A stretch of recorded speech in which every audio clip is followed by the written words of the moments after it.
This is Tokyo, the largest and most populated city in the world. I'm sure that most people have heard this a million times, but did you know that this city is older than the United States? Oh, I bet you didn't. If you want to learn other interesting things about Tokyo, stick around. I promise to make it worth your while. Here's a brief overview. Tokyo is the capital prefecture of Japan. Prefecture basically meaning state. It's located right here in the Kanto region. The prefecture itself has a population of approximately 13 million. Huh, that's weird. The World Population Review says that Tokyo has a population of 37 million. That's because most sources count the population of the Greater Tokyo metropolitan area, which usually includes these prefectures.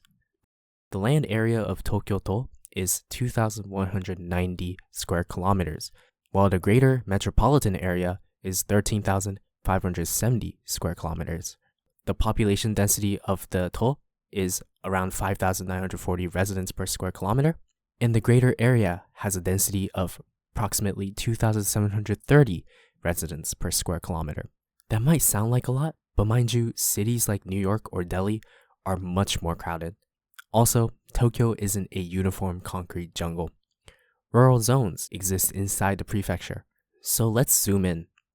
Tokyo, the prefecture, is divided into 23 special wards, 26 cities, 5 towns, and 8 villages. But that's not all. The Tokyo prefecture has over 635 islands, including this cool rock right here. But for tourists, you only need to care about the 23 special wards. This is where all the flashy dazzle of the city takes place. With the prefecture having over 50 million visitors last year, Tokyo is making absolute bank from its tourist industry. The prefectural GDP of Tokyo was nearly $1 trillion in 2022. That's close to 20% of all economic activity in Japan. Let's talk a little about the international airports. Towards the south of the 23 wards, there's the Haneda Airport, one of the 2 international airports in the region. I'd highly recommend booking a flight to Haneda as it is much closer to the 23 wards. Narita, the other international airport, is deep into the Chiba prefecture. It's pretty far away from Tokyo, actually. Well, how do you get from the airport to the center of the city? That's right, use trains. Tokyo has one of the most expansive transportation systems in the world, period. You have commuter trains, subways, bullet trains, buses, boats even. I mean, take a look at this subway map right here, and the English version isn't much easier to read, I'm afraid.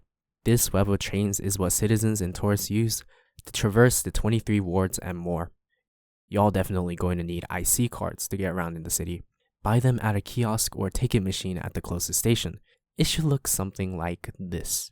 Or download this app, otherwise you'll be stuck in your hotel all day. Here are some of the train lines that I recommend taking. The Yamanote line, a complete loop that covers all of these major destinations. The Marunouchi line, which takes a circular trip from Nakano, Shinjuku, the northern part of Minato-Ku, National Diet, Tokyo, Hongo, which has Tokyo University, to Ikebukuro. And then the Fukutoshin line, which specifically connects Ikebukuro, Shinjuku, and Shibuya. 3 of the most active wards, even open late into the night.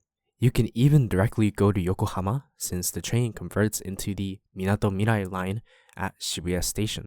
All of these lines are plenty of fun to ride, but be warned, they get really crowded, especially for the Yamanote and Marunouchi lines during the day. The Ueno line is a good alternative if you have claustrophobia. The line loops from Shinjuku farther out to the Shitamachi, downtown, and back. It's not nearly as crowded as the other lines. Also, I mentioned Shinjuku quite a lot in this section of the video.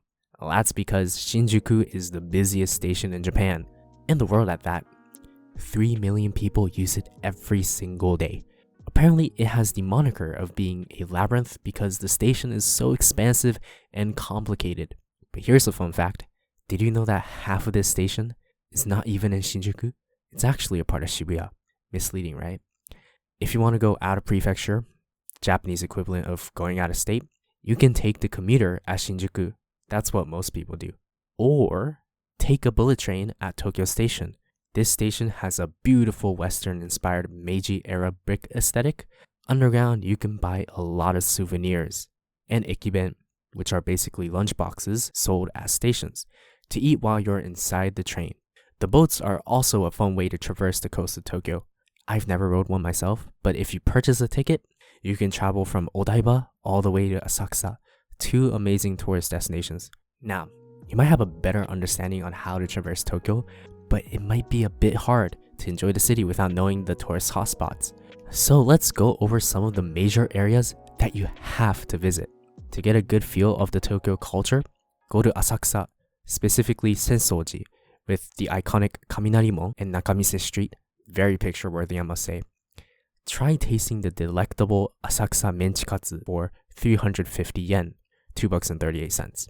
Then take a stroll at the Sumida Park or river, where you can see this Asahi Beer Company building with this fancy golden turd monument. Apparently it's supposed to resemble fire.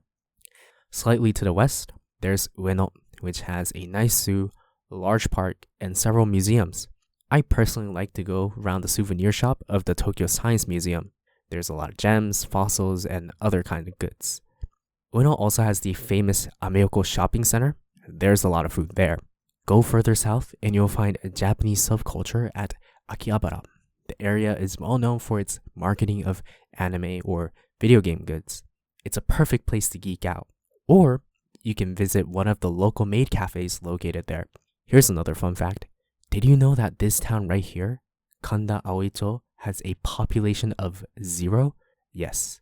In the center of Tokyo, there's a town with no one living in it. But it's not lonely at all. In fact, you'll see a lot of people walking here. Further south down the Yamanote line, this is Tokyo Station in the Marunouchi area. You can visit the Imperial Palace nearby. It's huge. Unfortunately, most of the palace is inaccessible, property of the Japanese emperor and whatnot. Right next to it, you'll see Ginza, a bougie, flamboyant place with a lot of department stores. If you're into that sort of thing, this is Minato-Ku. There's the Hamarikyuu Gardens, Tokyo Tower, basically the taller, cooler Eiffel Tower, and Roppongi or Azabujuban, which has a lot of luxury branded stores there. To the northwest, there's Shibuya with its iconic Hachiko dog statue and Scramble Crossing. I go here almost every day. There's just so much people focused on this specific area. Go to the Shibuya Parko to see the big Nintendo and Pokemon stores. Miyashita Park is a pretty nice place as well. It's brand new actually. Walk a little further north, it's Yoyogi Park, another patch of big greenery. I remember PewDiePie making his stream here a year or so ago. Then you can take a walk around to Meiji Jingu, one of the major shrines of Japan. It's also a spot with the best preservation of wildlife you'll see in Tokyo. It's like a forest there. Once you go out, you'll find Harajuku Station. The Takeshita Dori has a lot of people and tourists alike. Stroll further out to see Omotesando with its interesting architecture and even more branded stores. Now to my favorite part of Tokyo. This is Shinjuku. Shinjuku is divided into the east and west, with the west having iconic skyscrapers like the Cocoon Tower and Tocho, or Tokyo Metropolitan Governmental Building. There's also the Shinjuku Central Park. This spot next to Yodobashi Camera is one of the busiest Pokemon gym areas. The east side has Shinjuku Sanchome with a lot of stores. You can try the 50 yen plant-based soft serves at IKEA. I frequently visit the Kinokuniya here. It's a bookstore. There's a gem store similar to that of the Tokyo Science Museum at Ueno Station. You don't have to go there, of course. This is just my personal preference. The Shinjuku Gyoen National Garden never gets old. There's Kabukicho, a little dangerous at night, but the iconic Toho Cinemas theater building with the Godzilla head poking out is a must visit. Maybe avoid this store. Once you go in, it'll take forever to leave. The 3D cat billboard can also be seen at the crossing north of Lumina Est. If you love to sing, go to a karaoke. Shinjuku has so many karaoke establishments. And finally, Ikebukuro, which has the largest anime, a lot of exhibitions. I went to these two this summer actually. The Parco Factory and Sunshine City are nice malls, and there's a lot of K-books here, with different niches for weebs. If you're into anime or maid cafes, this place is on par with Akihabara. If you still have a lot of time left over and want more from Tokyo, I definitely recommend 100 yen stores. Like Daiso.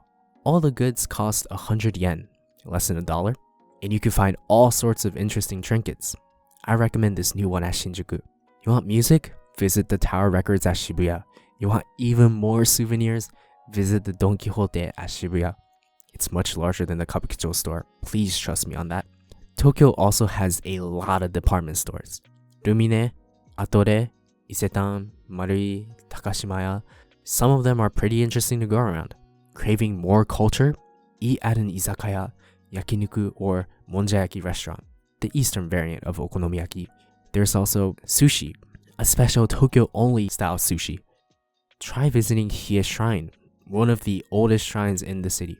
Maybe challenge yourself with Japanese rakugo or kabuki. Still not enough? Ride all the subway lines using the day pass. There's other iconic places like Odaiba with its Lalaport Mall and Tsukiji Fish Market. Team Labs is apparently an exciting tourist attraction as well. You can go south to Yokohama using the Minato-Mirai line, go west to cities like Kichijoji or Hachioji using the Keio or Chuon lines. These cities offer a very different vibe. Alright, there's just too much to talk about in one video. I think this was a pretty good first shot. I had a lot of fun making this. How were the fun facts? Did you know most of them? Well, what about the fact that Tokyo used to have waterways like Venice?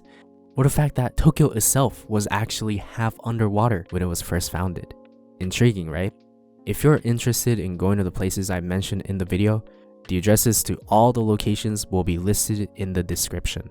If you want to learn about the history of Tokyo or how the city grew over the course of a millennia, watch this video. See ya.